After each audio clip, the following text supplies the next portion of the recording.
নমস্কার। আমার আজকের লেখা চিঠি। এই যে লেখাটা বন্ধ করেছিলাম আর লিখতে পারছিলাম না। সময় মন কোনো কিছুই একসাথে করে উঠতে পারছিলাম না রে।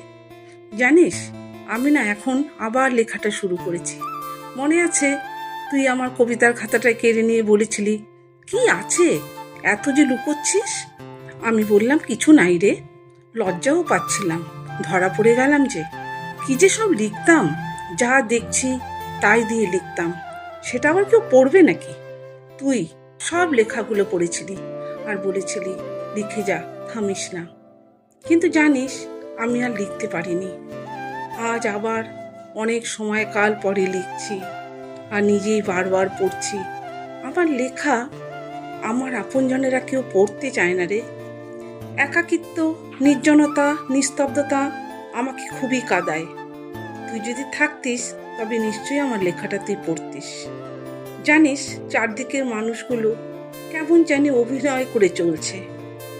ভালোবাসাটা কেমন জানি মেকি হয়ে গেছে রে। বল, কি আনন্দেই না ছিলাম আমরা সবাই। শেষ লেখাটা লিখেছিলাম কলেজের সেকেন্ড ইয়ারে। নাম দিয়েছিলাম শবদেহ। সব বন্ধুরা বলেছিল খুব ভালো হয়েছে। লেখাটার বিষয়বস্তু ছিল একটি ছেলের অসময়ে চলে যাবার কথা। লেখাটা হারিয়ে ফেলেছি রে।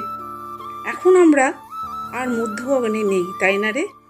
সে তো সুপুরো কাঞ্চনজঙ্ঘায় দেখি বিকেলের অস্তমিত সূর্য। আমি এখন সেখানে দাঁড়িয়ে অনেকগুলো বসন্তের ছোঁয়া লাগিয়েছি গায়ে। তবে জানিস, লেখাটা নিয়ে ভালোই আছি। তুই তুই যে বলেছিলি থামিস না, সত্যি কথায় না থামলেই ভালো হতো রে। আজ হয়তো কিছু গল্পগুচ্ছ হয়ে যেত। শীত চলে এলো, আমি কিন্তু এখনো বসন্তকে ভালোবাসি। শিমুল, গুলমুকুল, কৃষ্ণচূড়ার সব রঙের বাহার।